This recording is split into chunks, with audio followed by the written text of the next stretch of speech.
abin fahari abin sha'awa al'adunmu yau kasar Hausa.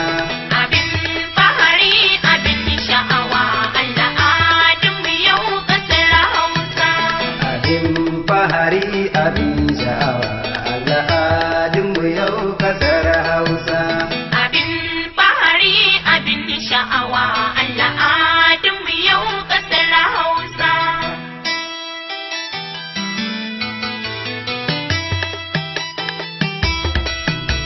Abin fahari abin sha'awa al'adunmu yau kasar Hausa. Yawon asali da tushe a ko'ina an san kasar Hausa. Hausawa har Fulani arewa mu zamto cibiya babba. Al'adu mun rike sana'ar gargajiya ba za mu watsar ba.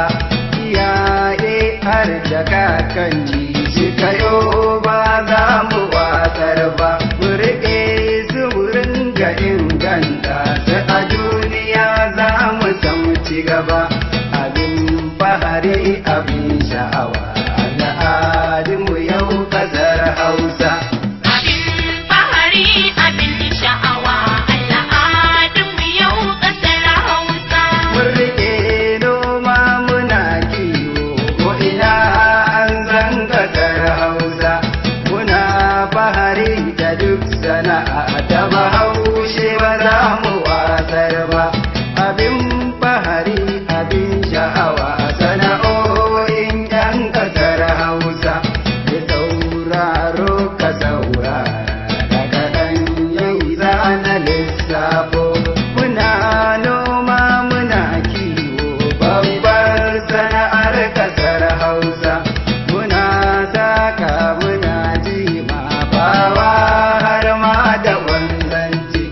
Wajen rini mun ba da himma ko ina an san kasar Hausa. Fatauci mun rike a arewa ba san ba za mu watsar ba. Muna noma muna kiwo babbar sana'ar kasar Hausa. Muna saka muna jima bawa har ma da wanzanci. Abin fahari abin sha'awa sana'o'in 'yan kasar Hausa. Abin fahari abin sha'awa al'adunmu yau kasar Hausa.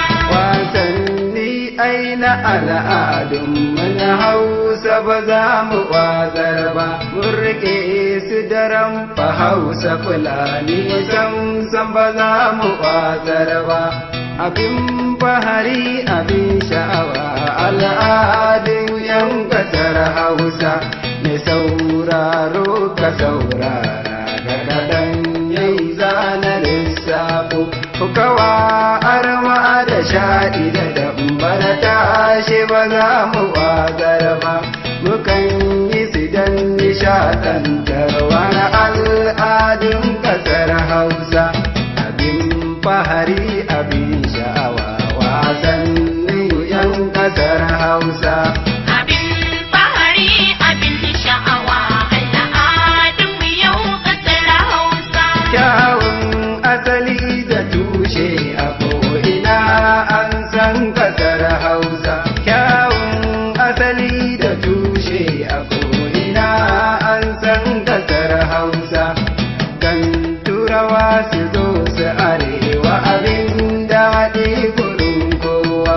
Kakanninmu sun rike sana'o'i a duk faɗin kasar Hausa.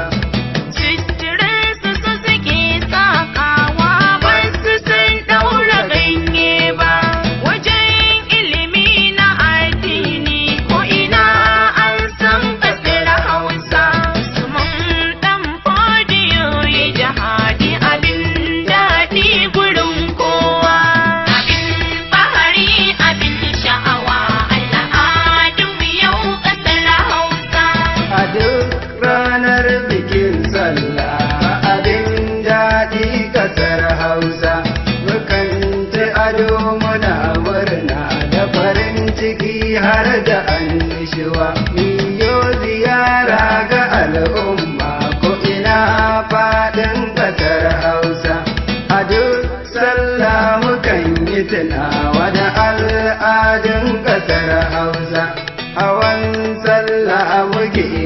fahari a duk faɗin ƙasar Hausa.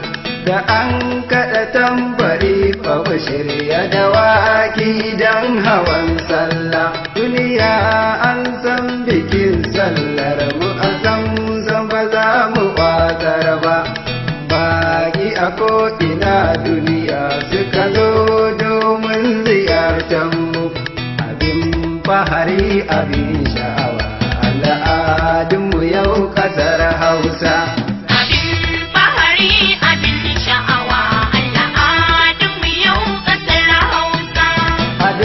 Ranar bikin sallah muka kauto mu ja daga, mu fito manya da yara muna murna domin taron sarki. Mu fito yan uwa ku zo jama'a, mu fito domin taron sarki. Mu fito yan uwa ku zo jama'a, mu taho domin taron sarki. Allah ya ji kansu dattawa masu kishin arewa mun shaida.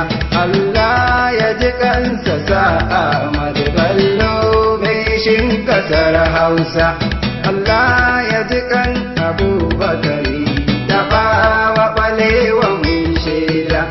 Allah ya ji kan Aminu Kano dattijo ba za mu manta ba. Allah ya ji kan Aminu Kano dattijo ba za mu manta ba. Allah ya ji kansa Murtala shugaban kasa ba mu manta ba. Abin fahari abin sha'awa al'adunmu yau ƙasar Hausa. Jama'a sai mu ringa koyi da dattawa su ba su yin cuta. Sun karɓo dukkanin yancin yan arewa ba su yin sanya. Da bazar su muke rawa yan arewa a duk faɗin ƙasar Hausa. Manin su ba su yin sata, sun mace ba su tara komai ba. Abin fahari abin sha'awa halayen manyan ƙasar Hausa. Wake na yi ne da arewa da kishin yan ƙasar Hausa. A kullum muna kishin yan arewa ba za mu daina ba. Sauraro ka bincika tarihin asalin ƙasar Hausa. Abin fahari abin sha'awa abin daɗi gurin kowa. Mu zauna lafiya yan arewa Najeriya duk mu so juna. Abin fahari abin sha'awa al'adunmu yau ƙasar Hausa. Abin fahari abin sha'awa al'adunmu yau ƙasar Hausa. Abin fahari abin sha'awa al'adunmu yau ƙasar Hausa. Abin fahari abin sha'awa al'adunmu yau ƙasar Hausa. Abin fahari abin sha'awa al'adunmu yau ƙasar Hausa.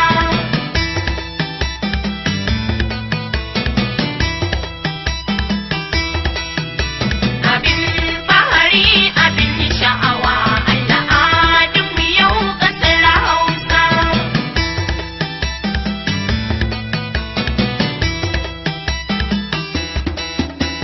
Abin fahari abin sha'awa al'adunmu yau ƙasar Hausa.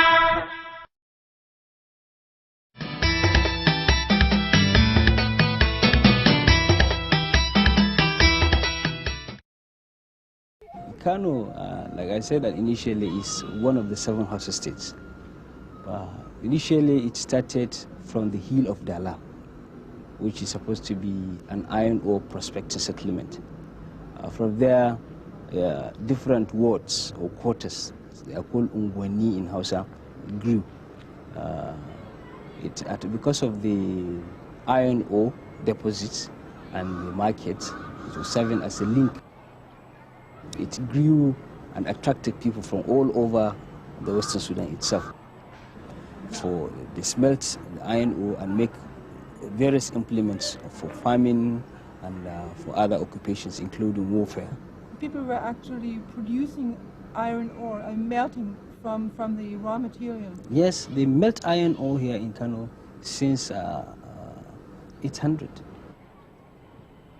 The general classification is that of Hausas, who are the original settlers, and then the Fulanis who came after the Jihad of Usman Dan Fodio in 1800. The Hausa section generally is closer to the foot of the hill, and it is there, in fact, that the international market, Kurmi market, is situated.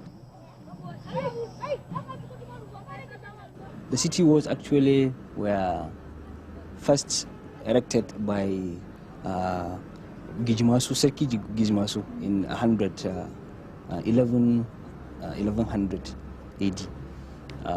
Emir Gijimasu had the singular honor of first erecting this fortification around Kano city from 1100 BC AD to about 1907. These city walls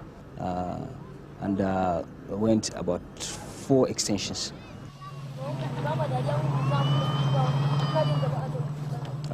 After the Fulani Jihad of 1800, they adopted the Hausa kingship system. This emiral institution actually has its true root from the kingship of the Habi, who were dislodged by the Fulani jihadists because of their pagan practices, or in some cases, so most of the Habi rulers actually during the time of the jihad were Muslims, but because they were mixing Islamic practices with pagan practices, the jihadists had an excuse to dislodge them and took over the reins of leadership.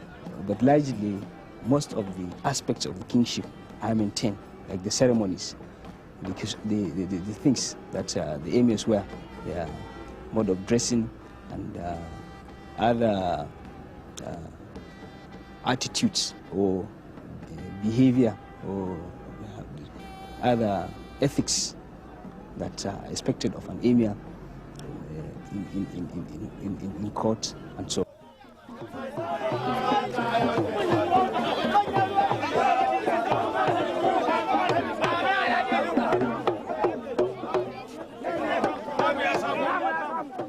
Now we have